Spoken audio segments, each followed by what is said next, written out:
In this segment of NRA, from the Arab Spring to the arrival of the Al-Aqsa flood, the power shifts in the Middle East, and we discuss this now with geopolitical commentator Zaakir Mayet. Zaakir, assalamu alaikum, and thanks very much for joining us here on the Radio 786. Wa alaikum assalam wa rahmatullahi wa barakatuh. Shukran for having me on the show this morning.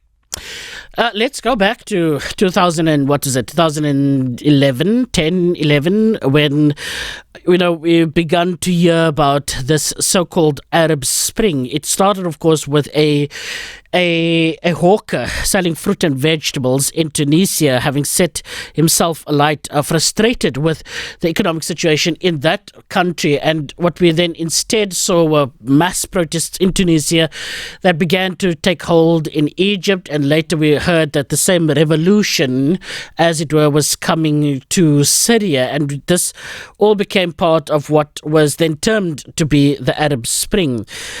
Why was this an important moment in history to understand what is happening today?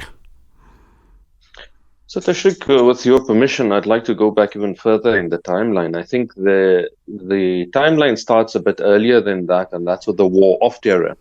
And we must look at the framework of the region before the War of Terror, and especially during the Arab Spring. The framework of the Middle East and the nation-state concept was created by the Sykes-Picot Agreement. The Sykes-Picot Agreement, and we understand the importance of this when Israel has a massive conference about the 100 years of Sykes-Picot, and where does it lead us from that point. So it underscores the importance of the Sykes-Picot Agreement. And the nation-state concept was there to entrench British imperialism as well as to protect the interests of the French. What we saw with the War of Terror was an invasion of the Middle East by the United States. Many countries that were completely unrelated, for example, Iraq, they were completely unrelated to the events of 9/11, and even Afghanistan. Afghanistan, to a large extent, when they were engaged about handing over Osama bin Laden and certain individuals of al-Qaeda, they were willing to do so, but provided they go to a third country and there is an Islamic trial. That was the condition. And this was refused by the United States. And it's what you referred to at the very beginning and introduction. It's the plan for the new Middle East, the Cheney, Rumsfeld, Wolfowitz Libby plan, that they wanted to restructure the Middle East to project US power. And when you had this destabilizing effect with the invasions, the United States had this false notion that they would destabilize the nation state and the monarchies that were placed there, or dictatorships, and they would then replace it with chaos, and in that chaos they would govern. And they would deliver democracy, they would deliver stability to the region. This was the first instances where the resistance axis really noted the challenge within their own domains now. And if you trace back both from Hezbollah to Ansarallah to the Iranian Front, and even early Iraqi resistance movements, and even a bit of Hamas, you would note that this is a fundamental moment, or a specific moment, when the thinking changed within many of these organizations. And with the importing of US troops into the region, it became a tremendous challenge, which then empowered Israel to do what they did in 2006. It was because they believed that their backer was in the region, they had sufficient troops. And remember, at the time, they were not war-tired. They had the capabilities to proceed. And we must bear in mind that Iran was also part of the axis of evil, according to George W. Bush at the time, as well as Bashar al-Assad's Syria. So these were all targets. But now, moving to your point, and that specific period of time when we talk about the Arab Spring, and I recall at the time I was in university, and I had just written an academic paper on the role of the Arab Spring, and I did not isolate it from the issue of Palestine.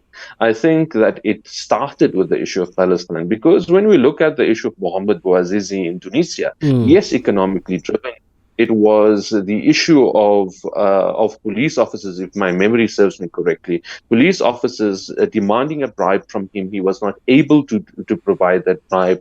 They overturned his food cart. They arrested him, and they truly harassed him. And if I understand correctly or remember correctly, I think there was even an instance where they spat in his face. Yeah. And out of the humiliation, he set himself alight. And this set off a chain of events within the region. Now, if we look at it just as an event and we don't contextualize it, it makes no sense. But what we have to put it into the context with is the humiliation of the Arab nation across this long and extensive period of time under the watch of monarchies and dictatorships. And we look at it in the sense that the Palestinians have been subjected to tremendous amounts of humiliation, and the Arab world has been largely unable to do anything to liberate them. And these elements were building up, and that is why you see there's a lack of civic pride. And that is why you saw the development of the Arab Spring. You saw the resistance developing. But the United States initially, and although this is a bit of a personal observation, but I remember the look on the faces of the officials the American officials during the first few weeks of the Arab Spring. When it was in Tunisia, when it started spreading, we started seeing major upheaval in Egypt. We started seeing the same thing in Sana'a, in Yemen. Then we saw what happened in Syria. And by the time it reached the Syrian front, it seemed that the Western powers had already concocted a plan to hijack this. And what differentiated much of what happened in Tunisia from what happened in Syria was that Syria became an armed insurrection. It's not to say that Bashar al-Assad was not a butcher. It's not to say that he was not a savage towards his people, especially when he dealt with the issue of Darra. But there's a context around that as well. And in all of this chaos, this is where the resistance axis realizes that this was a plan to divide and conquer. And after that point, we start seeing an interesting dialogue that takes place between these various factions. And you find this commonality, which has provided us a unified resistance front today, in contrast to what it was at that period of time. Okay, and so when we then rooted in Syria and we look at this supposed revolution coming to Syria, and particularly to the outskirts where, kids and images of women and children standing as if though, of course, they're demanding reforms. And as you say, it's, it would be dishonest to claim that there weren't, real domestic issues even within Syria at that time, about control, the Ba'ath Party, and so on and so forth.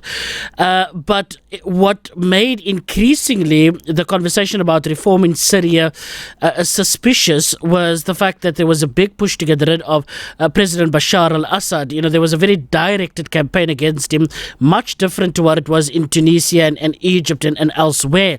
And at the time when all of this was happening, you had different countries all sending mercenaries to that region, notably Turkey, notably Israel as well, seeking to even divide Syria, talking about a new and an old Syria, for instance, where it is controlled by different parties. NATO had also been on the ground at that particular time. Why was Syria such a key focus for the Western allies in regards to our application of thought when we look at the situation in Palestine at the moment? Why was it necessary to break down Syria as being part of this axis of resistance? So I've written an academic paper about this, and this was around the same time with the Qatari siege, and it tracked back the exact reason why Syria was particularly different from the other states within the region. Egypt was also very important, and that is why you saw the regime of Abdel Fattah al-Sisi being placed back in to ensure U.S. interests. But in Syria, it's particularly interesting. And this information came from direct sources. It came from much investigation and academic sources as well, that there were legitimate grievances of the Syrian people. That we cannot deny. And the approach that was being taken was that Bashar al-Assad had taken advice from the Iranians, and the Iranians advised him that you must do reforms. Do not be heavy-handed. Do not be brutal with your people. You have to change, do it gradually, and let us use an intermediary to negotiate the settlement. It is understood at this time that Hamas was approached at some point to negotiate the settlement. And because it was largely from the Sunni majority that was trying to bring about the reforms within Syria. I'm not happy to use the sectarian labels. However, I think it's important for this portion of the discussion. And what had happened was that against the advices of Iran and many of the others that were advising Bashar took the advice of his brother Maher. Maher was a tank commander, and Maher's view was that you have to use brutal force, you have to crush this insurrection, and do so immediately. Hence, we saw the large application of force in cities like Darra, and this gave the spark. It was at this point that the Iranians withdrew a lot of their support. And this is confirmed in numerous academic lectures, in policy discussions. For example, if you go back into the history of the Washington Institute, and you would note that there was a complete abandonment of Bashar al-Assad at that moment in time. And that is why you saw large groups of Takfiris, as well as Syrian Democratic Forces, etc., pushing very quickly into Damascus. Damascus was almost lost. In fact, it was the opinion of the American analysts that Damascus would fall within a week. What had changed in that time? And what had changed was that you started having attacks on religious sites. And this was particularly the gravesite of Sayyidina Zainab, and many other religious figures were being threatened. And there was discussions from the Takfiris and even statements to the effect that they would now be entering Lebanon and going after Hezbollah. Now, why was Syria important? And I think that was the primary question that you asked. Why was Syria important? Why was Syria different? Syria became an ally of the axis of resistance when Bashar al-Assad had approached Hezbollah to strengthen ties.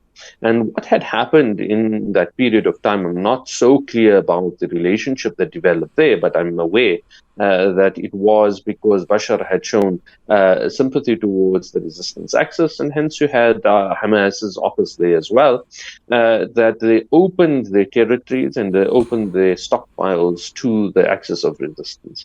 And this was noted by Israel in many of their military reports, that the manufacturing capabilities were based in Syria. And this was seen quite clearly from the Israelis as an existential threat, and they were adamant to destabilize it. It is particularly why the Israelis were very comfortable with organizations like Jaish al-Nusra, Harar al-Sham, on the borders of Israel, and they provided them medical support, they provided them armaments, etc., to fight Bashar al-Assad. The primary aim was to destabilize the supply hub. Most of the weapon systems were being smuggled into Lebanon, were coming from Syria. The land bridge was created between Syria, Iraq, and Iran, and this was what they wanted to break. And they also were extremely concerned about proliferation of weapons within the West Bank and Gaza as well. So this is what the aim was, to break Syria because it was the supply hub for weapon systems. And when there were clearly these proxy battles that were being fought at that time, notwithstanding the fact that there were certain nation states that had active boots on the ground, those nation states were also funding the supply of weapons and other mercenaries that emerged in the outfits of the likes of ISIL, the Islamic State of the Levant. And these, individuals and groupings, packaged their involvement in Syria to be one that they were trying to establish an Islamic State. They wanted to get rid of Bashar al-Assad and the Syrian government. They also went about this in a very sectarian, divisive way. They were cutting out the hearts of people. They were desecrating religious sites and all manner of things that had been happening. There was a big flow of weapons. You highlighted there the role of the Israelis and, of course, the Turks as well in supporting and treating those wounded individuals, etc. Of course, we don't quite see Al-Qaeda or ISIL in any form or shape, finding its way to the occupied lands to fight, a true enemy of Islam, as it were. Nonetheless, I want to just, before I move on to talk about, the emergence of what the IRGC and particularly the assassination of Qasem Soleimani and what he was able to achieve by connecting both Syria, Iraq, and the region. Before I get to that, I want to just quickly deal with how divisive this entire ISIL episode was in our history and what purpose they meant to serve, or what purpose they were serving at the time. So from the United States perspective, and that is why we have to look at it from the war of terror, it was the aim of destabilization.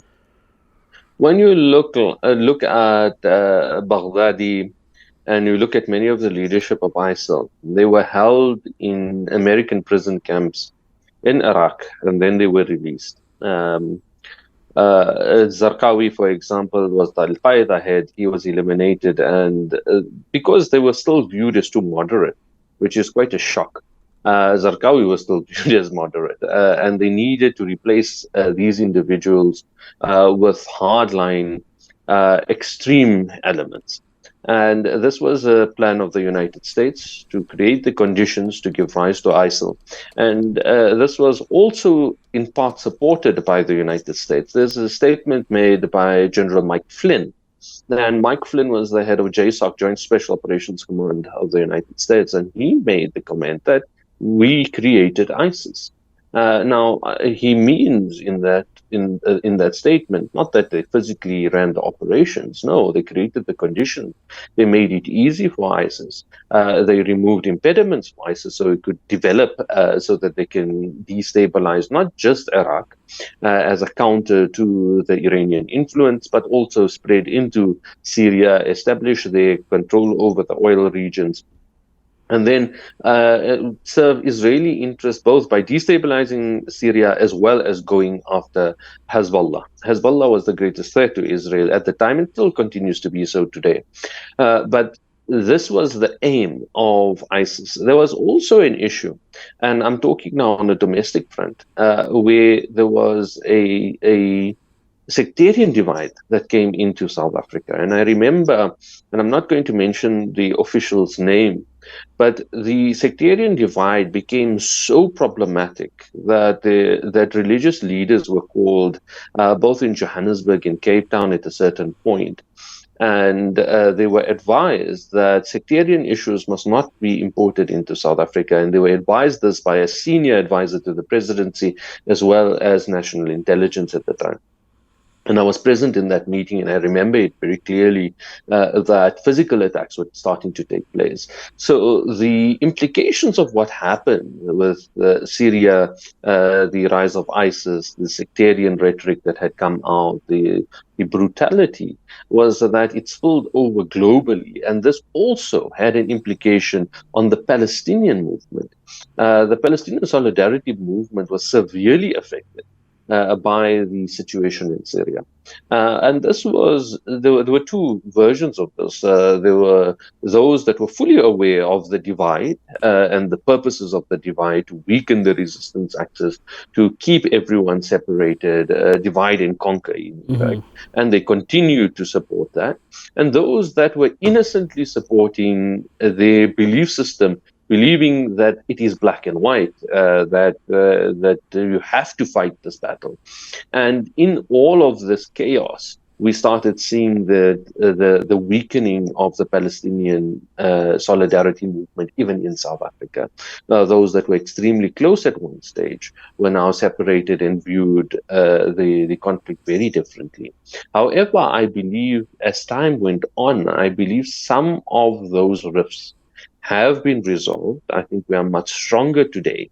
And this is because I think we've seen the pattern. We understand the plan. The plan was always divide and conquer, and ISIS was the catalyst for that. The tool that was used, certainly by these Western-backed states. Now, as we are establishing that there was a deliberate attempt to destabilize Syria with a greater goal to cut off the supply of support in action as well as in spirit by the Syrian government to the resistance in Lebanon, of course, and the resistance in Palestine. Hamas having an office and an operation, as you say, in Syria at the time, and there was a deliberate attempt to try and cut off that particular supply.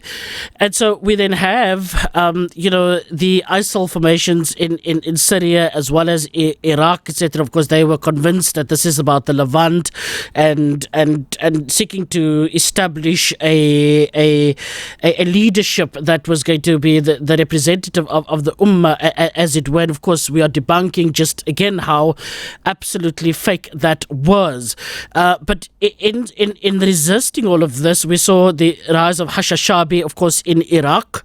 We have then the IRGC and others establishing, what is a ground force support to try and defeat ISIL, including, of course, Hezbollah's involvement in Syria in particular. And Hezbollah at the time, they received quite a bit of flack, notwithstanding the sensitivities about sectarianism and, a supposed Shia organization coming to the defense of the Shia Zaidi, whatever, in Syria, as it were. Explain to us, the fractions that began to emerge in Iran and Hezbollah, then beginning to not just give support to the Syrian government, but to put boots on the ground to actively counter these proxies that were now battling forces in Iraq and in Syria, as it were. And that battle that lasted for 2-3 years, and then, of course, eventually were defeated. Why was it important for Hezbollah to have those boots on the ground? Okay. So it's what I referred to briefly in my, I think it would be the answer just before this, was that Hezbollah was not interested in entering Syria. It was Iran had also abandoned the regime of Bashar al-Assad. And this was underscored by the Americans as well. They said that there was no way that Bashar could hold on to Syria. They had estimated that they had 2 weeks left. The forces, which included Takfiris, which included many other movements, were already in Damascus. And where this changed, where this tipped, was when the statements started coming out that they were going to destroy, the Takfiris were going to destroy and level religious sites, as I mentioned, the shrine of Sayyidina Zainab, as well as targeting Christian sites, that is the Orthodox Christian sites. And we must bear in mind this becomes very important because the Orthodox Christian movement shifted after the fall of Constantinople. They went to Syria, and that was their base. So this plays a very important role with regards to Russia, which I'll touch on. And when the declared aims of the Takfiris was that they were going to go after Hezbollah, that is when it became a defensive war for Hezbollah. And we know that the military principle that sometimes the best defense is an offense, meaning they're putting boots on the ground in this particular instance. And we saw the attacks. And I recall I was due to attend a conference in Beirut. And 2 weeks before I was about to leave, prepare for my departure to this conference, I saw on the news that the very hotel that I was supposed to stay in was bombed by ISIS and Takfiri movements from Syria.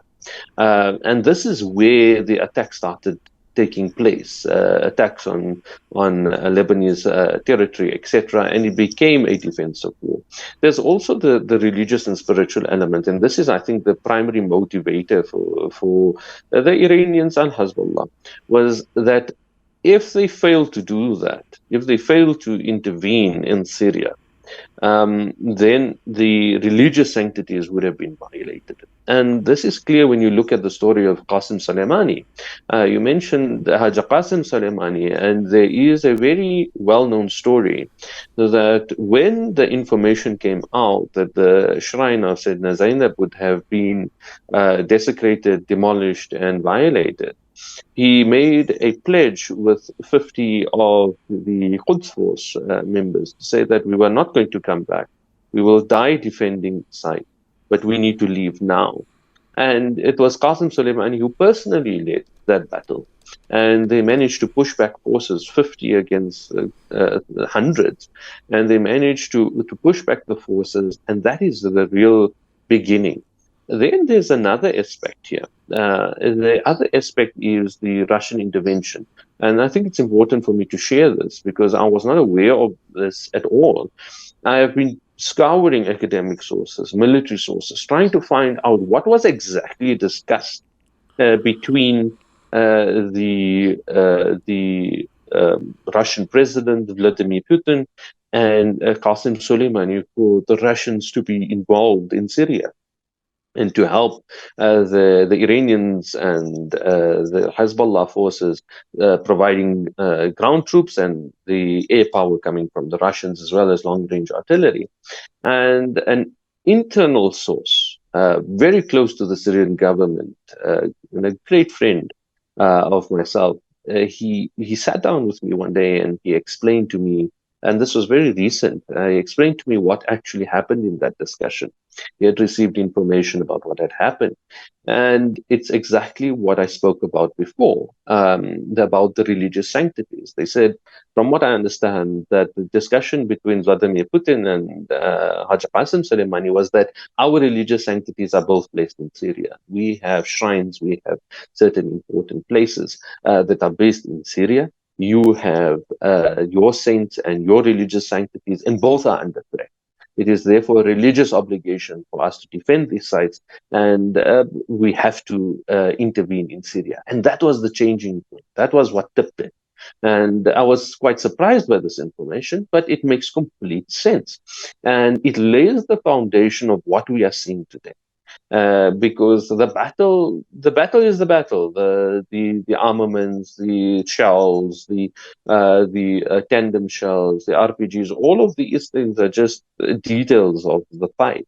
There's a bigger war that is going on, and there's a far more serious battle that is taking place. But many of us are not even aware of it. So the spiritual element, the religious element, played a very big role in the reasons for the intervention of Iran and Hezbollah.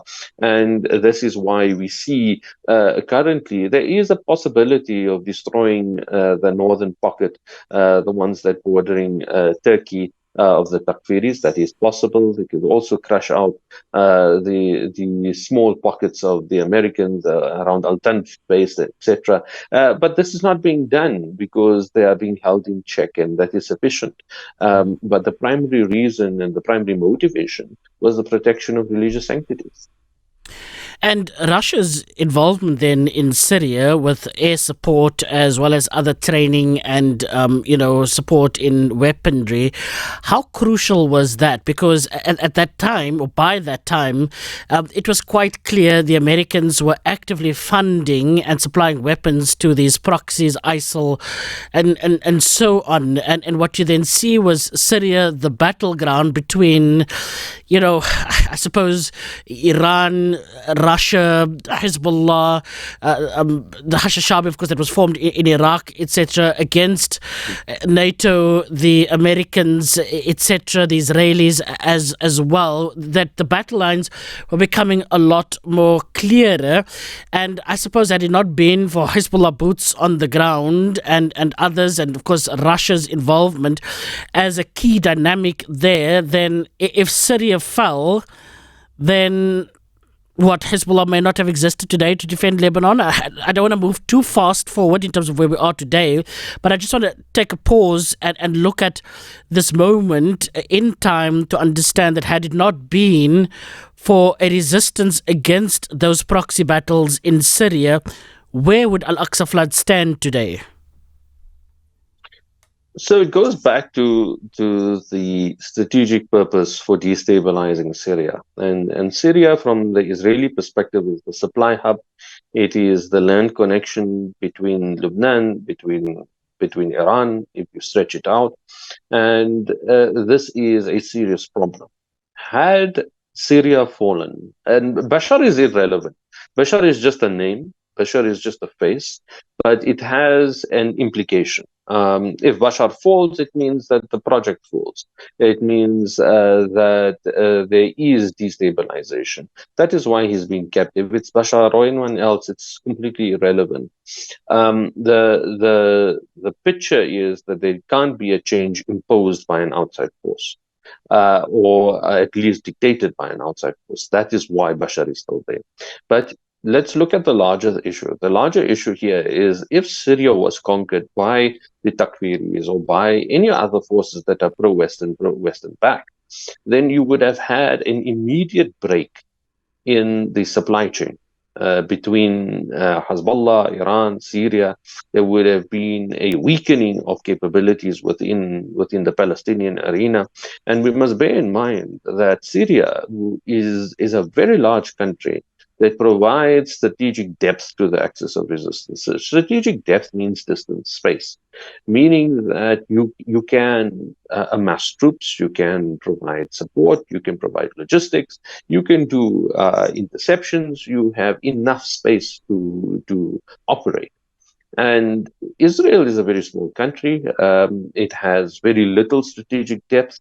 It's extremely easy to defend with air defense systems, hence the reliance so heavily on air defenses. But if Syria were to fall and become an ally of Israel, because that's what would have happened, then Israel would have had massive strategic depth against the axis of resistance. That is also a very important point.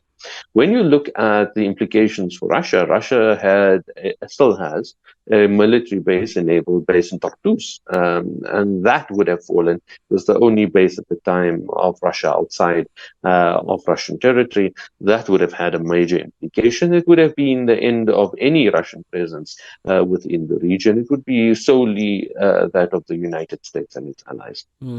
So when you look at the entire picture, it was a massive geopolitical battle.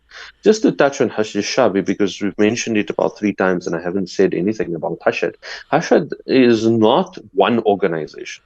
It's multiple organizations. It's multiple groups, multiple factions that came under the banner. And there were many, and I have to be very honest about this. There were many factions that committed atrocities against Sunni Muslims. That's correct.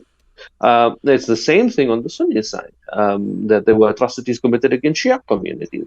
So it became a very dirty war in the hope that this sectarian battle would destabilize Iraq and keep it destabilized so that the Americans could do what they wanted to do, effectively steal the oil, keep that strategic location, and manage the chaos, so to say. So Ushered was then brought in line slowly but surely by individuals like Abu Mahdi al-Muhantas.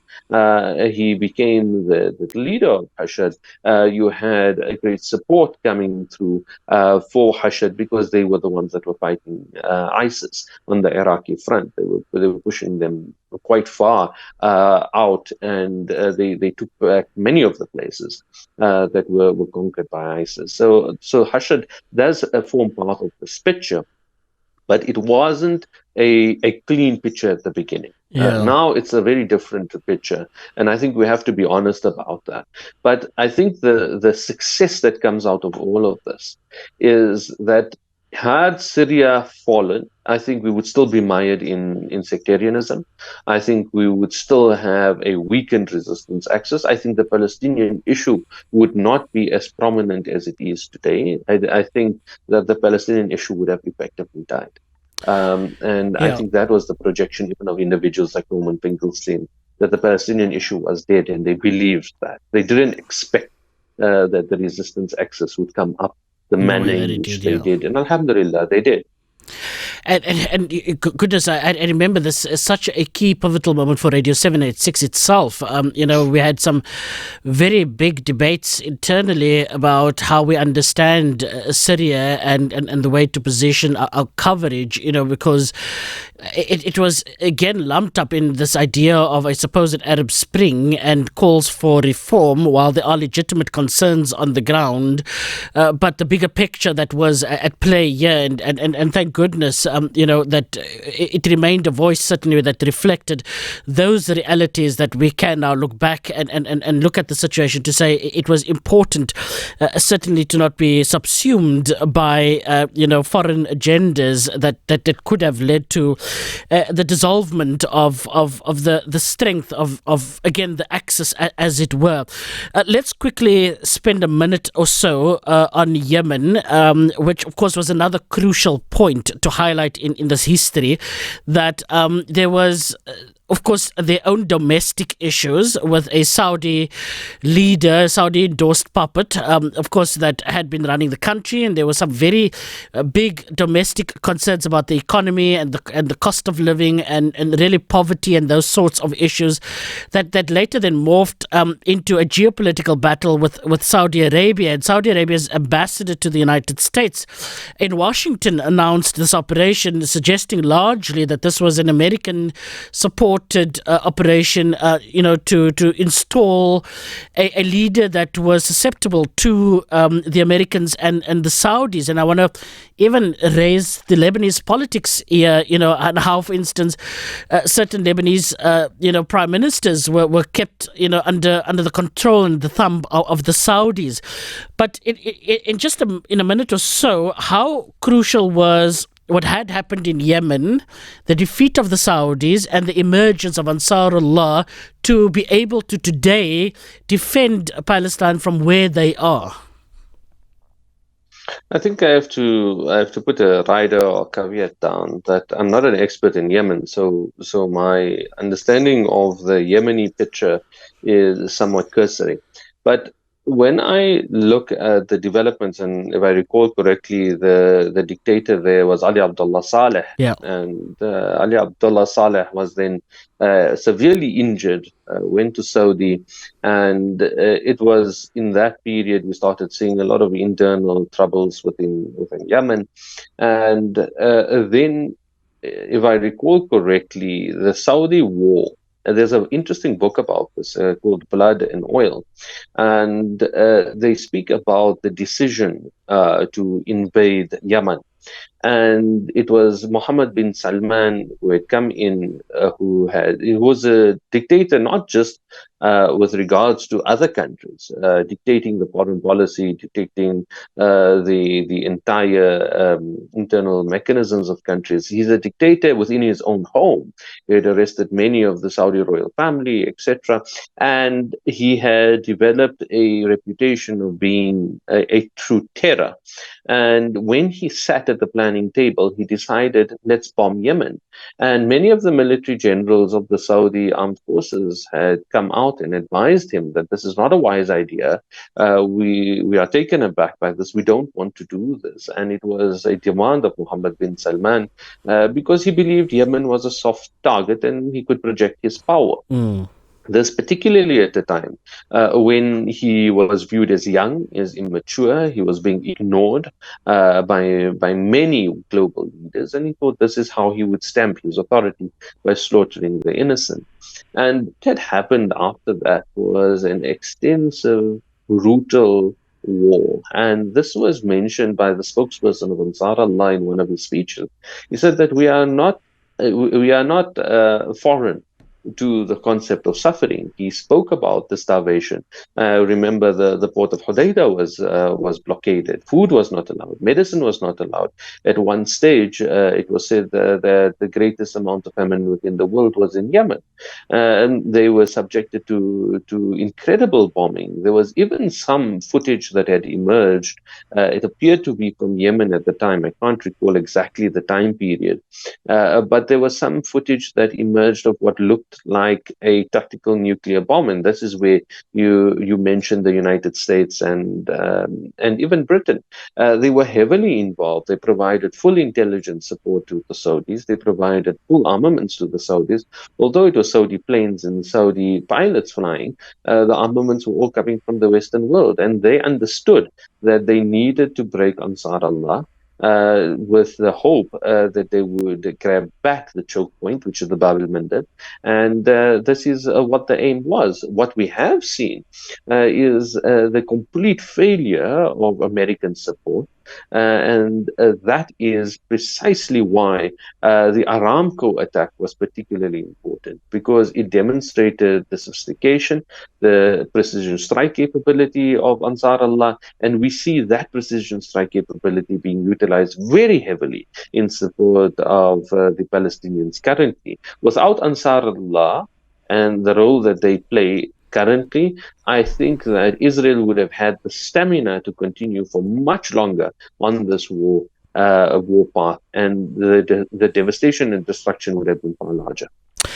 So as we then connect the pattern and the timelines, had it not been for the savior of Yemen from the Saudis and those in Washington, we would not have also had the Ansarallah, the Yemenis, respond in the way that they certainly do today. And we don't have time really to reflect on his contribution, but I'll nonetheless just make a recognition thereof, and that is of, we mentioned it a bit earlier, Major General Qasim Soleimani, that was, the leader in the IRGC, that in his very significant way was able to fend off these proxy battles of the Americans and the West, in connecting these different peoples in a common cause, and that cause was the liberation of the Arab society, and particularly with Al-Aqsa in mind.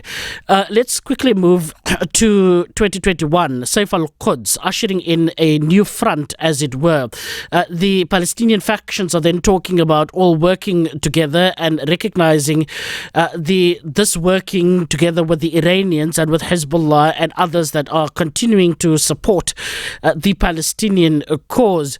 What about Seif Al Quds in 2021 is important to understand for what led to October 7th, 2023? That was, and you correctly stated, that this was the first declaration of the Joint Operations Room. The Joint Operations Room had many Palestinian factions, including Qassam, Sarayat al-Quds, the various brigades from the PFLP, even the Al-Aqsa Martyr brigades. But there were interesting individuals that were part of it as well. And that was, like you mentioned, Hezbollah, and we even saw IRGC Quds Force being reflected somewhere within the Joint Operations Room. Seif Al Quds was very important because it established the real reason for the battle. And there was an attempt by the secularists to try and change this. The real issue was the defense of Masjid al-Aqsa. Many would not remember the timeline, but this was during the period of Ramadan. And Israel had deployed certain barriers to block access and limit access to Masjid al-Aqsa, and it was under the guise of COVID regulations, etc. And they were trying to protect everyone. Interesting how oppression becomes a means of protection for yourself, or at least marketed that way. But be that as it may, and this gave rise to the issues of Seif Al Quds. This was also at a time when the neighborhood of Sheikh Jarrah was being targeted, and these issues were before the Israeli courts, and there were eviction orders that were given. The secularists tried to paint this as an issue of land. This was issue of Sheikh Jarrah. That is why there was Seif Al Quds. No, it was about Masjid al-Aqsa. And if you look at the statements, Sheikh Jarrah was a feature of it. It was not the reason for the battle. And this is where the declarations come out that we are going to be fighting for Masjid al-Aqsa. We are the defenders of Masjid al-Aqsa. That is the primary goal, and that we are all united and we have a joint operations room. Those were the two takeaways from Seif Al Quds. And I believe that was the first time that we saw the launch of ballistic missiles from Gaza. Many do not know of this, but there's footage of ballistic missiles being launched from Gaza towards Tel Aviv. And these are major quantum leaps in technological advancement of the resistance in Gaza. So this was the beginning. But I remember at the time, Saad Hassan Nasrallah had given his speech after Seif Al Quds, after the brothers of Hamas had come to some sort of a ceasefire with the Zionist entity, and they were quite perturbed.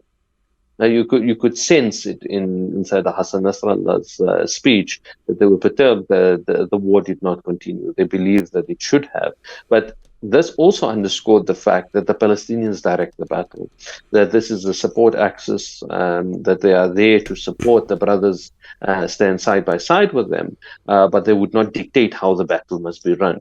And this was the three takeaways, I think, from Seif Al Quds.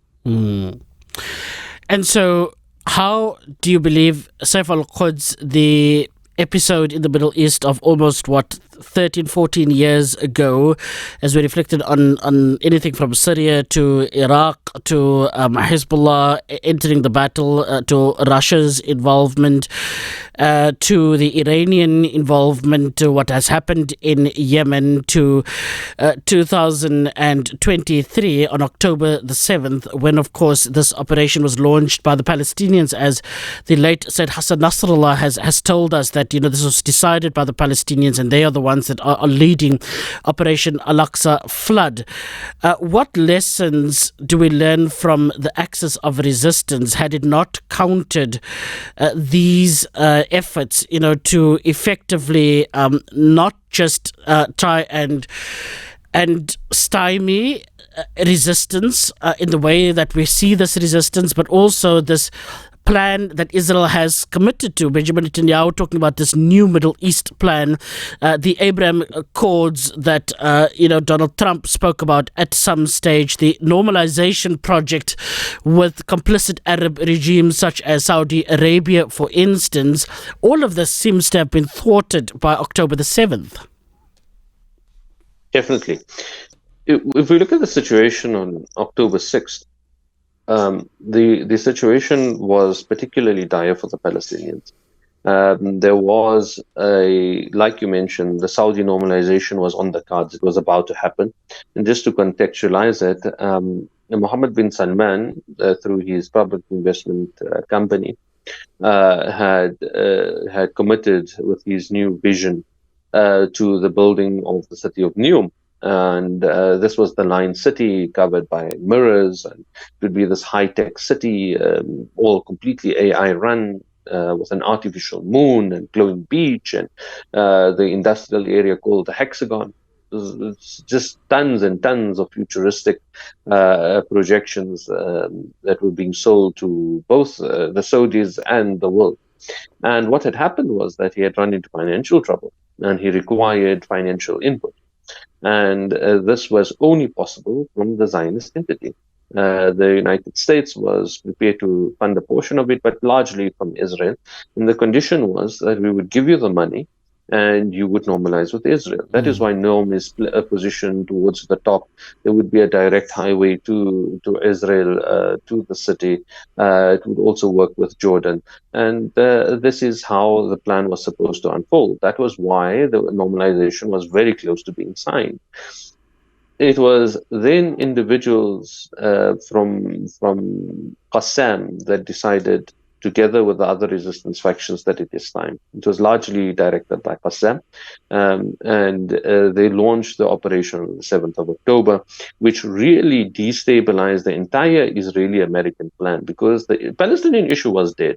The Palestinians had exhausted every option they had on the table, the last of which was the martyrdom operations, I would call it, to stand in front of the fence to protest every day, every Friday particularly. That was the March of Great Return. An entire year goes past, 36,000 people plus injured, 246 killed, including disabled people, children, medics, journalists, etc. They had exhausted every option they had, and the only way was to take the initiative and to invade Israel. The perfect opportunity presented itself on the 7th, and they had taken it. But there's some very interesting aspects of the 7th of October operation, and the plan was never to launch such a large scale war. I think that the brothers of Qassam were particularly surprised when the Israeli defenses were as weak as they were. It was never meant to be as far-reaching as going into Beersheba or even further up, even getting near Dumuna. This was never part of the plan. The plan was to hit the bases along the border, Nahal Oz, around the Netzarim axis, what we see now, to just go to a few of these areas and capture some soldiers and use that as a bargaining tool to destabilize the plans and to bring things back in order and to highlight the Palestinian issue. What had happened was that there was no defense. And they were able to eliminate the entire Southern Command. And I think that is what the context is.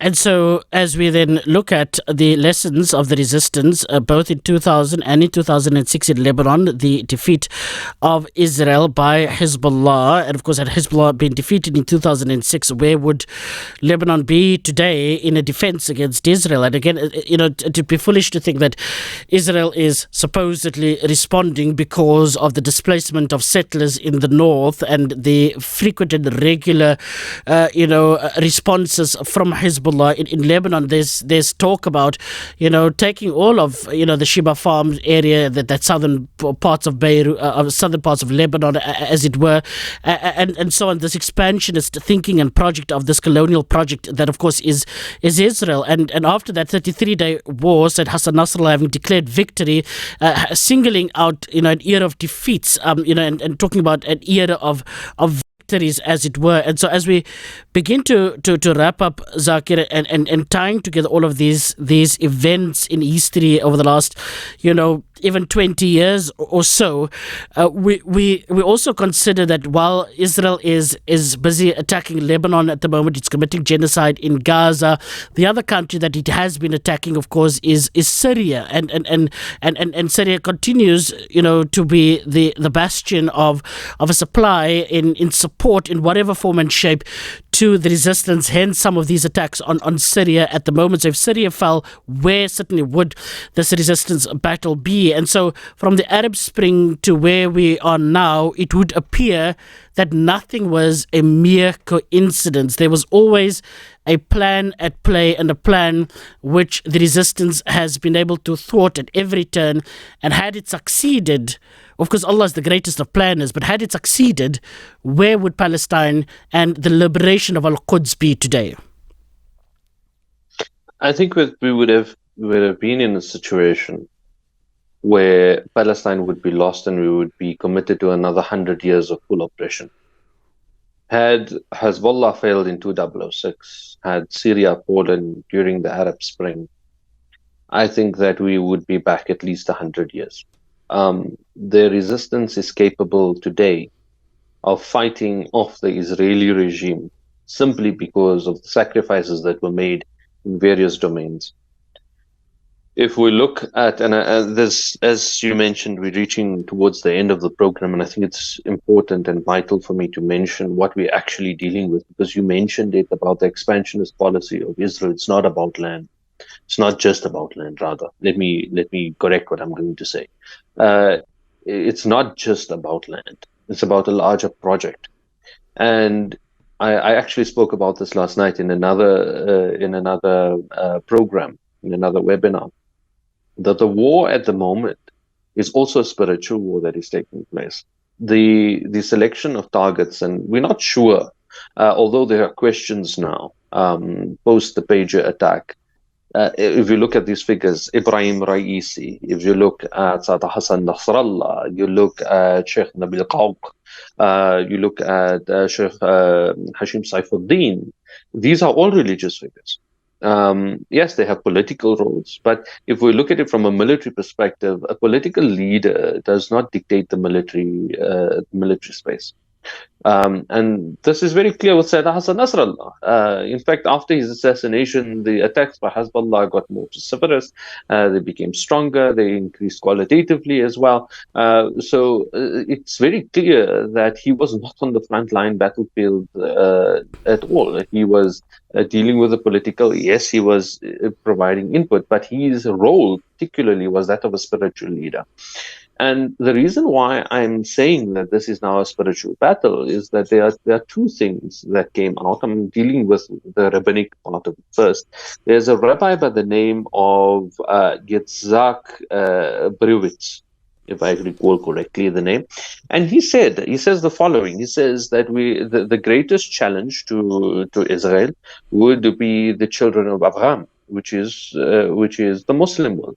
And he says and the problem is that they have a deep spiritual power. He says that they have a koch of prayer, which is strength. He says that they have brit mitzvah, which is circumcision. They have snus, which is modesty. And he even goes so far as to say that their snus is even greater than ours. So this is the greatest challenge that we will face, because they have a spiritual power to them. Now we look at it from the Israeli military perspective, and this is from Major General Reserve Gershon Hakohen. He wrote this around about 2024 in January. He wrote an academic paper that appeared on the Begin Sadat Center, and he was the commander of the IDF military colleges. And he said the following, and I'm just going to read it out. I have it here with me. I just selected two paragraphs from there. He says that, but the Hamas leadership has taught us that its conduct is guided not by Palestinian economic situations, but by a deep religious rationale. He goes on to say that Western cultural observers, who for centuries have separated religious motives from the political, diplomatic, and military considerations of state leaders, have no tools with which to understand the leadership of Iran, Hezbollah, and Hamas, which are driven by religious conviction and carry out their daily work guided by faith. Now, this indicates to us, and actually, there's one other part on that particular paper where he says that you have to break their spiritual power, and you have to underscore to them their faith is not going to give them victory. That is what this battle is about. That is why they are looking at it now, at expansion of Eretz Israel, the expansion of the entity to bring about the Messiah. This is what Bezalel Smotrich, Itamar Ben-Gvir, and even Netanyahu. Many are saying that Netanyahu doesn't believe in this. He's just going along because of his coalition members. I don't believe so. And that is precisely why he fired Yoav Gallant. Gallant is saying is that we have reached the maximum that we can achieve with a military operation. We need to bring it to a close now. We need to come to some sort of a deal. And Netanyahu was not happy with that. He honestly believes himself to be the leader that will bring about the Messiah. This is where we are at now. So there's a very big spiritual war that is taking place.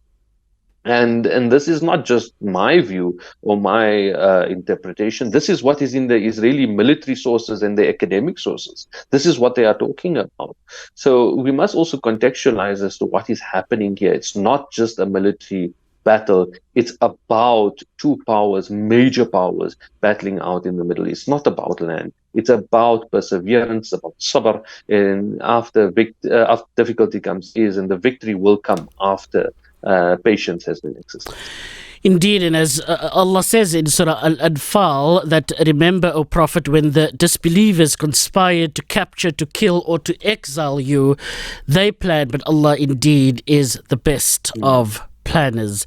Zaakir Mayet, as always, an absolute gem of an analysis, certainly to this discussion. Thank you very much. May Allah reward and preserve you.